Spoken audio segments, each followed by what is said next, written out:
Give me money, give me money, give me money, give me money, give me money.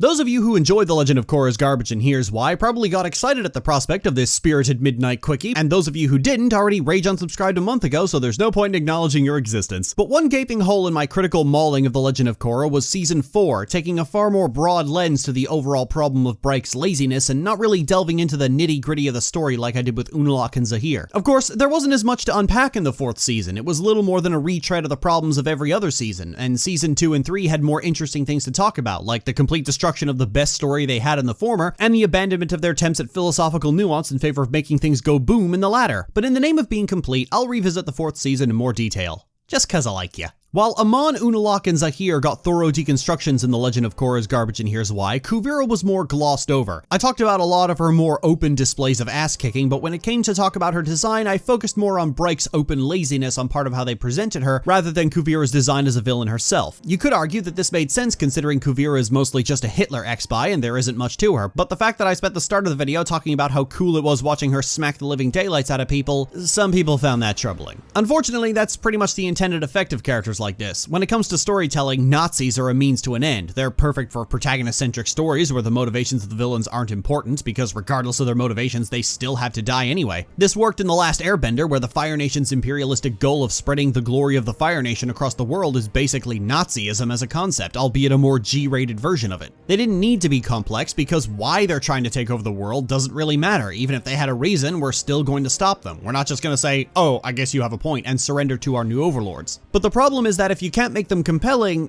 they still have to be a threat, and the go-to method of doing that is to take a high-ranking officer or the emperor themselves and just make them a total badass who beats the crap out of everyone and shuts people up with a look. This has been the go-to design ever since Star Wars. You're not really making a character, you're hyping up a boss fight. That's all the design that goes into Kuvira. A lot of care was taken to give her intimidating faces that keep her mood reserved, because reserve is more intimidating than outbursts. The only time you want a villain like this to have emotional outbursts is when you're subverting expectations by characterizing the villain as a sniveling little shit putting on a facade. Kuvira isn't subverting anything. She's extremely collected even in the face of dire circumstances, which itself is fucking terrifying. Kuvira also gets a lot of really good dialogue design specifically to reinforce how menacing she is. When she's giving that angry mom lecture to Yai's governor, it's explicitly designed to ramp up that intimidation factor. When the governor throws things off the table and stands up to put on his big boy pants, Kuvira just steps forward and by sheer virtue of how she walks, forces the governor back into his chair. And her lecture about how his pride will doom his people is explicitly designed to hit right where the governor is most vulnerable. And of course she has to be able to go toe-to-toe with the Avatar. If she can't, this whole exercise completely fails. Admittedly, they did just hard nerf Korra to pull this off, but whatever, it still counts. At the start of the first episode, when Kuvira says she'll take care of the bandits herself, that's entirely so you can watch her kick ass. Everything about Kuvira is designed to hype up the final confrontation with her,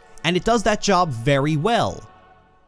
It does it too well. All of this utilitarian characterization is being done in an environment that still refuses to show you Kuvira's supposed atrocities, an environment where people are starving and being beset by bandits at every opportunity, and an environment where Su Yin is still breathing. The first episode is rife with this, where Opal and the governor talk about how evil and horrible Kuvira's unification is supposed to be, but the first time you get a good look at Kuvira's army, they're handing out food to starving people while children play in a mech suit. And up until that point, Kuvira does little beyond smirk and lecture someone. The closest thing you get to any tangible hint that she might be going too far is when you see the map of the Earth Kingdom on her train and one of the unconquered territories is the United Republic, which admittedly is a nice touch, but it's a touch that you're not going to notice unless you're paying really close attention, and that's not something you can count on with this particular fandom. I guess maybe her yelling at the bandits not to talk over her is supposed to be one, but they're bandits. Fuck them. They're the reason Kuvira is even out here in the first place. But the big thing we get to is after Kuvira arrives in Yai, and Opal talks about how she's heard about how Kuvira helps states by conquering them, and Kuvira admits that there are rumors flying around about her. The governor of Yai talks about how he knows how Kuvira manipulates states and tries to use that as some kind of gotcha card. Are you noticing a trend here though? It's not just that they won't show you what cliche dictator things she's doing,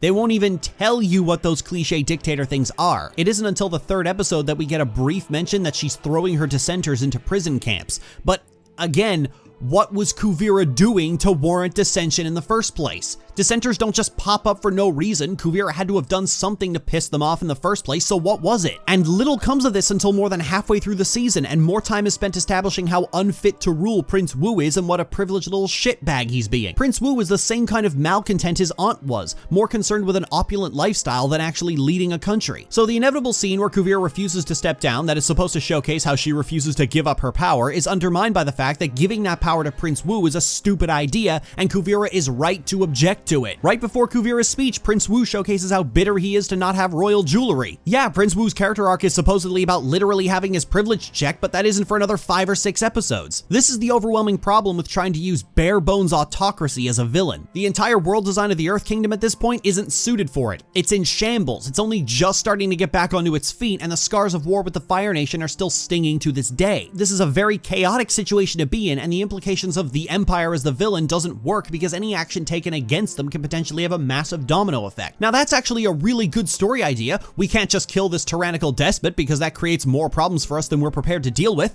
That reality is the only reason Kim Jong-un is still alive. The Earth Kingdom only just got reunited and started having its infrastructure rebuilt. If you kill Kuvira now, you're just gonna have to do all of this over again. So there's a potential for something that's just as complicated and precarious as the Civil War storyline, despite the very simple black and white foundation underneath it. The problem is that Bright doesn't want to think about it. There are small moments where you see how people having feet of clay or spending more time arguing than taking action is only cementing Kuvira's power even further, but again, nothing ever comes of it. The worst part of this whole idea is that there's a scene where all the world leaders are talking about potentially launching an assault against Kuvira, and everyone else just refuses on the basis of, well, she hasn't done anything aggressive. They continue this line of thinking even after discovering that she's making a super weapon, insisting that such an attack would be unprovoked, despite the existence of super weapons being an act of provocation. The sad part is that there's a real reason not to attack Kuvira. Launching a direct attack is exactly the kind of propaganda she's looking for. One of the people involved in this discussion is the Fire Lord, and while she talks about how the Fire Nation has spent too much of its history fighting nonsense wars, nobody ever thinks to mention that, hey dipshit, you really want the Fire Nation to invade the Earth Kingdom again? Why don't we just confess to eating puppies and making wallets out of baby skin while we're handing Kuvira propaganda on a silver platter? You'll notice all these opportunities to actually get some nuance out of this story keep presenting themselves, but the writers never take them because they don't think they need them. Some would argue that because I can give these potential story hooks, that makes season 4 great, but those story hooks go completely unacknowledged. It would be stupid to give Break credit when I'm the one improvising a better version of season 4 on the spot. The fact that Kuvira so matter-of-factly announces her invasion of Republic City is evident of this. The story is banking on the premise that being a dictator is itself what makes Kuvira evil, and so they don't need to show her doing anything. But that isn't enough. And they do need to show that because the absence of her actions creates more implications. In an environment where everyone else is incompetent at best and lazy at worst, the unwillingness to show Kuvira's crimes comes off favorably for her. She looks and sounds more reasonable than she actually is, and to a critically discerning person, she's a dictator isn't enough. That's just bad storytelling. I've said this before and it bears repeating. There's this overwhelming idea on the internet that autocracy must always be tyrannical because that's the only way to maintain it. That in the absence of tyranny, the people would inevitably demand more democracy and revolt against the system. As I've said repeatedly, this is complete nonsense. Tyranny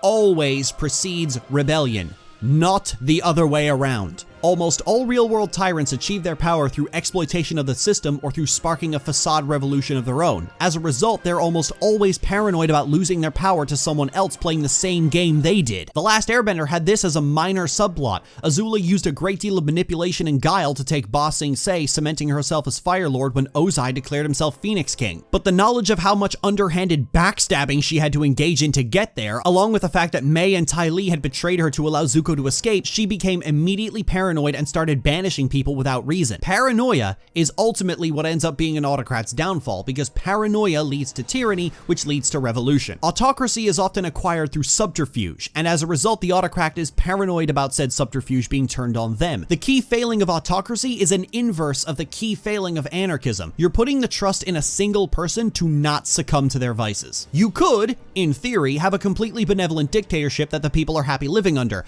but that requires a person who views leadership leadership as a responsibility rather than a luxury, and ultimately has the best interest of the people at heart with no vices whatsoever. The problem is, that kind of person just doesn't exist. Autocracy is not the fucking ring of Sauron. It doesn't just automatically turn you evil and make you forget who you are. The answer to the question, why are the Nazis bad, is not because they're Nazis, it's because they're far-right genocidal white supremacists and they will literally kill us all, you idiot. Some people interpret that statement as advocating authoritarianism, but those people are morons who need to clean the shit out of their ears. That's a neutral statement of fact. This is why the destruction of Alderaan is an early scene in Star Wars, because they need to establish to the viewer why the rebellion needs to exist. You can't destroy Alderaan after destroying the Death Star, and you can't just say they destroyed Alderaan and ask the viewer to trust you. What Bryke ends up doing is having the dumbest and least trustworthy people in the room tell you that Kuvira is bad, and then put those same people in a room with Kuvira to be dragged through a thorn bush backwards. And the only time somebody with any degree of sympathy from the viewer challenges Kuvira, their mind ends up being put at ease. There's a reason that Kuvira threatening to put Bolin in a re-education camp is the big hard-hitting moment for the season, because it not only serves as a wake-up call to Bolin, it also serves as a wake-up call to the audience. This is the first time Kuvira threatens someone the audience likes, as well as confirmed the rumors flying around about her, and any potential for there to be some kind of interesting twist was finally put in the grave. Now, I need to make this clear.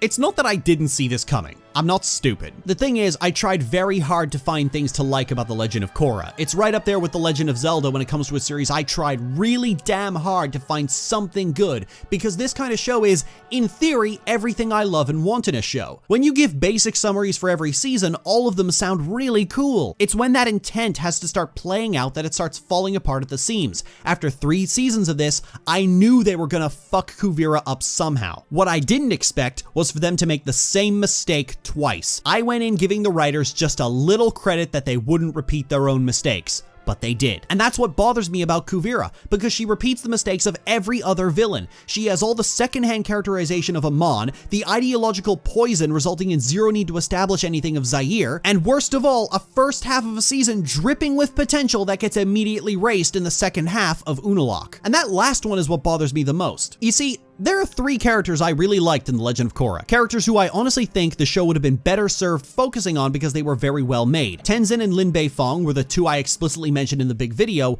but the third was Unalaq. Up until that Avatar 1 shit came through, Unalaq was probably the coolest villain in the series. He's still the best out of the 4 by virtue of having such an amazing setup.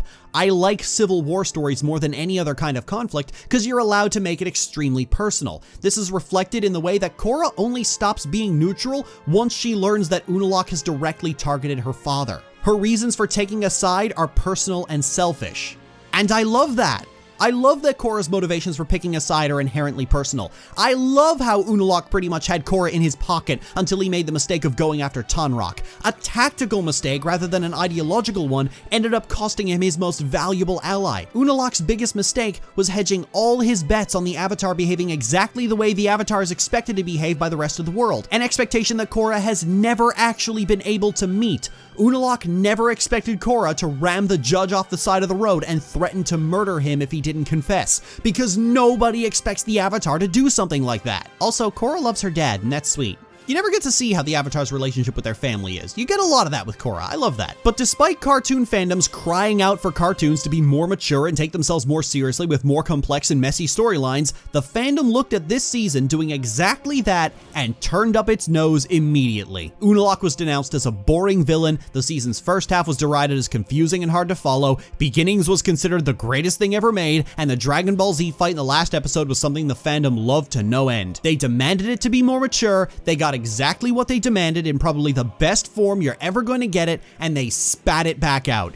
It's no surprise that so many cartoons these days interpret more mature as angsty emo bullshit, because what else could it mean? The audience is insecure about having keys jingled in their face, but they don't want you to stop jingling the keys in their face either. They just want you to draw skulls on it and dip it in blood so it looks like something adults might like. And when you look at that, you have to wonder how much of the final season was a result of genuine incompetence. Season 3 was a big explosive blowout with nothing smart to say, and the fandom loved every second of it. Season 4 keeps presenting ideas that it never explores, but was that because the writers didn't think they needed to because dictator? Or did they think, well, we tried respecting the audience's intelligence and they hated it, and then we did something distracting and intellectually vapid and they went fucking nuts for it? What are you supposed to do in that scenario? And this is why I didn't talk a whole lot about Kuvira herself in the full Korra video. I sincerely couldn't answer that question. The latter answer is the optimistic one that gives the creators a little bit of credit, which I keep doing despite being constantly forced to eat my words, but I have well-documented proof that fandoms by and large don't know what they want, and despite crying out for cartoons to be more mature, they almost always spit it back in the creator's face for doing it. Gravity Falls is universally praised for its serious storytelling in the second season, but the second season is also where its ratings plummeted from 3 million per episode to less than 1 million per episode. Steven Universe went the way of the dodo for largely the same reason. The big reason Teen Titans Go remains the most popular series on Cartoon Network to the point of them playing it constantly is because it has none of that shit. People say they want a more mature tone because it sounds correct. It's not what they actually wanted, and The Legend of Korra is ground zero for that attitude. When given the opportunity to prove that this was what they wanted, most people don't actually take it and stick to the old stuff that's overall more fun. You think I complain about this shit for my health? It's fucking true. Why are you booing me? I'm right.